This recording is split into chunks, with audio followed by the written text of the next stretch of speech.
Welcome to another edition of What Keeps You Up at Night, the life of a rural entrepreneur. Today, we're joined by Mark McIntosh from MC Tech Consulting. Welcome, Mark. Oh, thank you very much, Shauna. I want to be really honest. I know Mark, and I have had the benefit of his company's services at a place that I used to work. So I just want to say how thrilled I am to be speaking with you. And also, I'm just a big fan of your company and your mission and values. So, wow, thank you so much. That means a great deal. First thing I'm going to ask you, though, and I don't know this story, is how did life evolve for you so you became an entrepreneur? What happened? Well, through life circumstances, really. Through two major job losses that I experienced.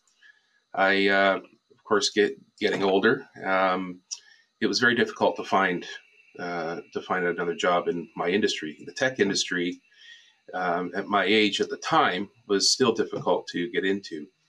So I'd always had a dream of wanting to start my own business. So after talking with my wife and going through a lot of hoops, I partnered with the Elgin Business Resource Centre, and they helped me to get the groundwork and start my own business. And the rest is history. But this isn't your first career. What did you do before this? No, before this, I started out many years ago in security industry, and then worked through to doing investigations and criminal investigations. And I worked with the Correctional Service of Canada and parole. And through those years, especially the mid-90s, a lot of investigations started taking a turn to technology to get evidence and information. And I found that very fascinating. So as the time went on, it felt like time for a career change. So again, talking with my wife for over a year, I decided to go back to school and take computer science. And I graduated, and I've been doing that ever since. It's the best decision I ever made. Okay, you work in tech. So what is one of the biggest myths you'd like to dispel right now that people make assumptions about? Oh, goodness. That it's one thing that in tech, that as a tech person, that we know everything there is to know about tech. There's so much in this industry. You can't possibly know everything. Every person in tech has their own niche, their own area of expertise, but we don't know everything about everything when it comes to tech. So here's what I picture. You go to a barbecue and people ask you what you do, and you say you're in tech consulting. And so then everyone asks you about the problem that they have. Am I right? That is absolutely correct. Yes. Well, so you've been an entrepreneur for a little while. And so what is the biggest productivity hack that you have found helps you be more efficient in your business? I think the biggest thing really is making sure that I can carve out enough time to do what needs to be done. I mean, there's so much that goes on in life. You have family and people around you, and I found that the one thing you need to do is to be able to carve out that piece of time to be able to take care of the things that really need to be done, and have that. It's almost like quiet time for your business, so to speak. I love that. And you mentioned your family a few times. And so how does being an entrepreneur affect your family? Well, it's definitely a change. That's for sure. In the normal work world, you have your typical hours, and you're working for somebody else. So that business isn't yours; it's theirs. And when you're with your family, you're always thinking about your business in some way. The tough thing is trying to separate the two of them, as much as you can.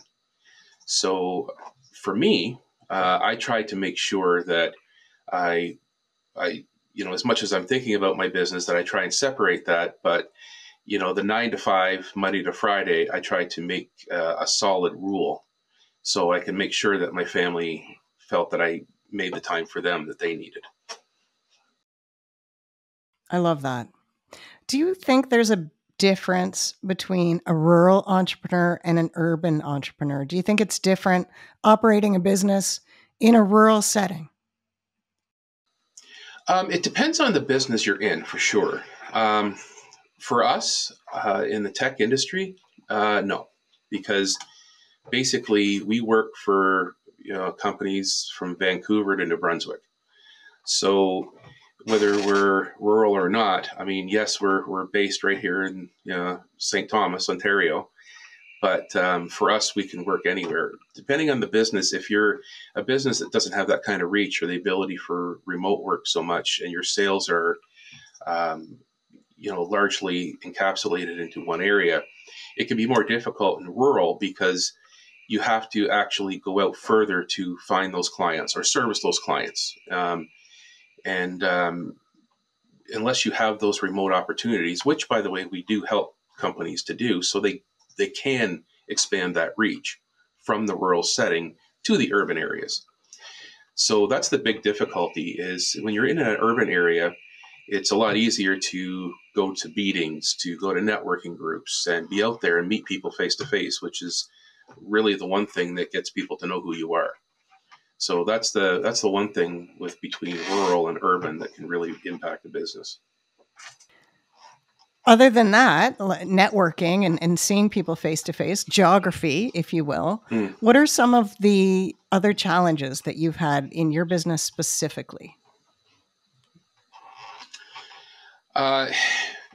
One of the biggest challenges, especially starting out, is getting that client base. Trying to get people to know who you are. How do you do that? I went through a lot of different things to try and do that. And, everything from radio advertising to print advertising, how do you get people to know that you are here? You are now ready to serve them. And people like to work with people who they know, and to develop relationships with people. And that's the biggest thing, is to get out there and try and develop those relationships so people do know who you are, so they're comfortable with working with you. So that's one of the biggest challenges, was trying to get those relationships developed. And you think, you have a very short period of time because you're trying to get this business going so you can make a living. So the challenge is getting out there and trying to make those relationships and build that base so you can start getting that business in. And that's one of the things I found to be one of the largest issues for us, or for me. Tech also is notorious for, human resources, meaning, finding people to work with you that have the same skill set, but also your same mission and values and everything that fits together with your company. How do you tackle that? Well, tech is one of those things. I mean, the knowledge is great for people to have. But in all honesty, I got to say, we have been extremely fortunate in the people we've hired. Because, even though we're tech and we're working with computers, I often say we're not in the tech industry, we're in the people business. Because we have to work with people to help them, to guide them along. And we want to make sure that the employees we hire are able to talk to people, be out front, be personable. There's a lot of skills there that really is natural and you can't teach. So what we do is we try and meld those skills that you can gain as a tech person with the personality skills. You can be the best tech person in the world and know everything there is to know.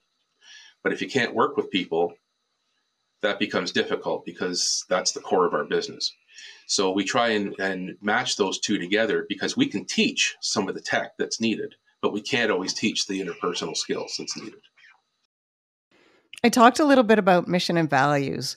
How did you come to your mission and values? You touched on a little bit that, it's a people business. Mm-hmm. So yes. How did you come to your mission and values? How did you establish that? Well, the first value is to treat people the way you'd want to be treated. And, it's our customers, our clients are very important to us, and we want to make sure that they feel that they're important, that they are valued. So our mission and values are geared completely around that, to make sure that people are comfortable with us, that they know who we are. We're very open and honest. And that's one of the biggest things. The values that we hold are honesty, integrity, and transparency. And that's one of our key taglines. And we make sure that we live that in the business, because we want people to know that we are there for them, and we're very open. You make a mistake, we own up to it. We tell people we made a mistake, we'll fix it. We will always make sure that we fix what we do. So I think that's one of the key things, is just to be open and honest. And, I've really had a great response from people with that. People don't want to hear, excuses or anything like that. They just want people to be open and honest. So we treat them the way we would want to be treated. I hope that helps answer that. Yeah. And you know what? When I think about you, that's the first thing I think about, is that you're just so honest and you're there. It is utterly important to you that you are reachable and pleasant. And everyone on your team always is. And I think thanks, that's an outstanding quality for sure. What's one of the things about tech consulting that almost nobody agrees with you about? Oh my goodness. Tech consulting that nobody agrees with us about? Gosh, that's a really hard one. I'm really not sure how to answer that one, Shauna. Well, so something that you believe perhaps that other people in tech don't, or, something that everyone in tech says that you don't agree with. Oh, okay. I gotcha. All right. One of the biggest things is talking tech to people. That's the one thing that irritates people.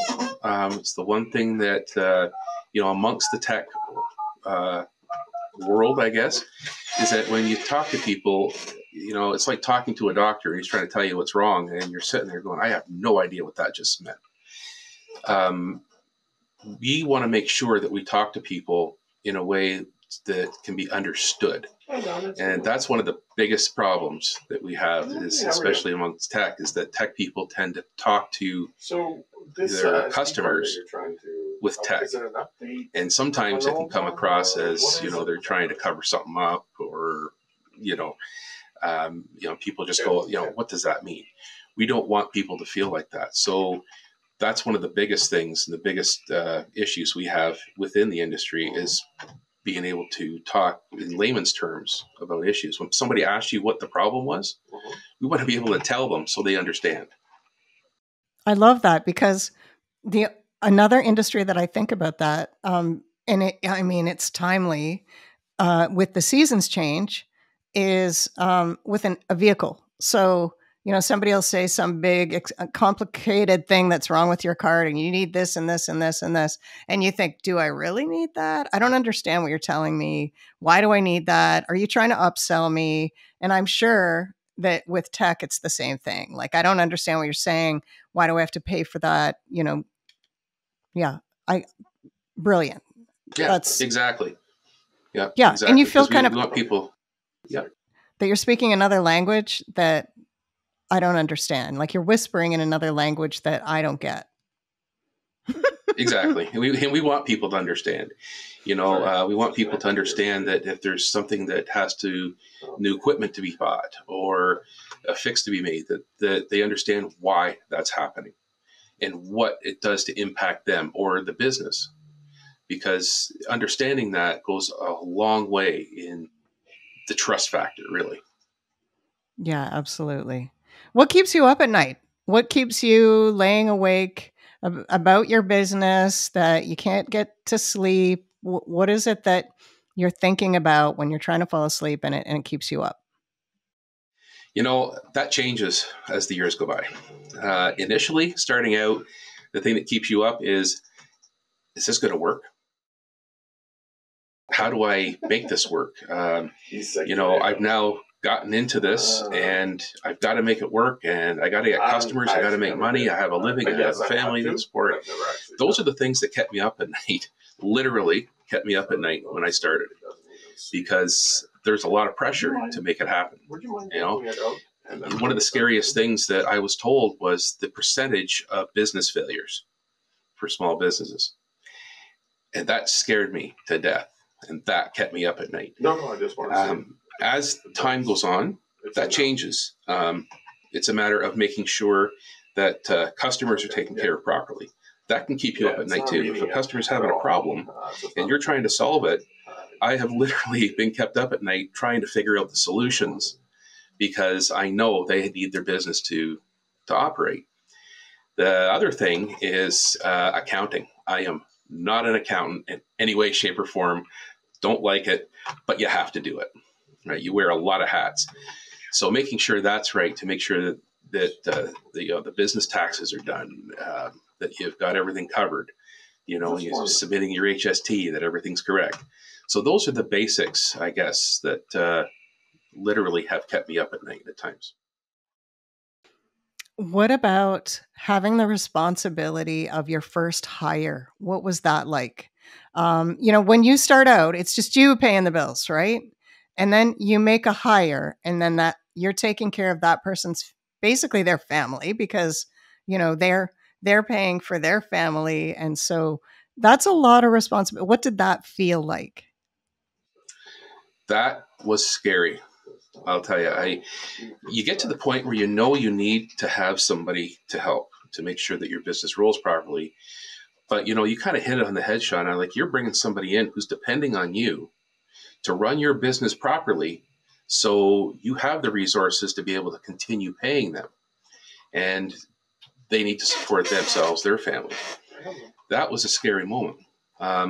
It felt good at the same time, but you have to make sure that you're in the right position to do that, so you're not making the wrong decision at the wrong time. So it felt good to be able to do it. And at the same time, it scared me to death, because you are now responsible for this person and their livelihood. And they've now put their trust in you. They may have left another job, and they've now put their complete trust in you and your ability to operate your business and make it grow. And that's the key, is to make it grow, because people need pay raises, benefits, things like that. So there's a huge responsibility that comes with that. If you were to do another career, and money was no object, so you've done investigations, now you're doing tech. If you were going to do another career, and I mean, age, money, none of it was a factor, what would you do? Pilot. I've always loved flying. That is one of my number one items on my bucket list, is to be able to get my pilot's license and fly planes, as well as one of my favorites is helicopters. So yeah, and that's expensive. So money, no object. That's exactly what I would do. What have been some of your most gratifying moments through this journey? The gratifying moments have really come from our clients. In all honesty, when you're able to help them out quickly, one of our things is to make sure that we respond quick and that we remediate a problem quickly, but also not to have to revisit the same problem. That's one of the gratifying moments, when things are working, and we might not hear back, so we'll call and follow up and say, hey, is everything okay? Is everything working? We haven't heard. It's been working great. Thanks so much. That's the gratifying moment, because that's the point that you were able to help somebody out and they were happy with it. I love that. What about advice to other entrepreneurs? People that are thinking about going into business for themselves. There is a level of risk, at many stages. So just taking the leap to start, but also we were talking about your first hire. You actually have to have kind of a high risk tolerance. So what would be your advice to somebody thinking about, starting their own business, and kind of on the seat, on the edge? First thing I'd say is it's an exciting time. It's a scary time, but you have to investigate it thoroughly. That's the one piece of advice I give, is to make sure that what you're getting into, first of all, there's a market for it. Like people have great ideas that they think, people would love to have, but make sure that the market's there. Also, what's the current competition out there? Who's competing with you offering the same services? Can you compete against that? And the next thing is to make sure that you have the financial backing in some way to make that happen, because that part's really scary. That's part of keeping you up at night too, right? Is making sure you have the finances to keep pushing forward. And that you have support behind you. So if you have support, that the service you have or something people are looking for. Okay. Largely, there's always somebody in the industry supplying the same thing, and that you can compete against them. I think that's probably some of the best advice I could think of to give right now. You mentioned support. So who has been your biggest supporters? And do you want to thank them in some way, perhaps? Well, I got to start with my wife and my family. Without them being behind me and urging me through this, honestly, I don't know if I would have continued, because you got to have that and have somebody who's driving you in behind to say, you can do it. Don't give up. That's without that, I don't know if I could have continued on. The next thing is industry supports. Yeah, the Elgin Business Resource Centre.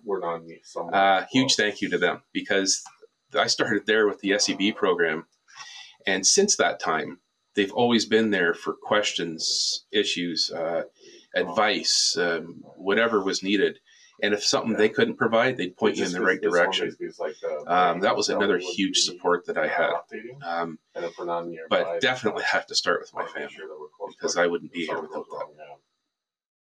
That's one thing I really remember, is you're very much a family person, and I appreciate that a lot. Thank you so much for your time today, and I hope you get that pilot's license. I hope to see that that's your next career, but congratulations on all your success. Well, thanks very much, Shauna, and I really appreciate this time to be able to talk.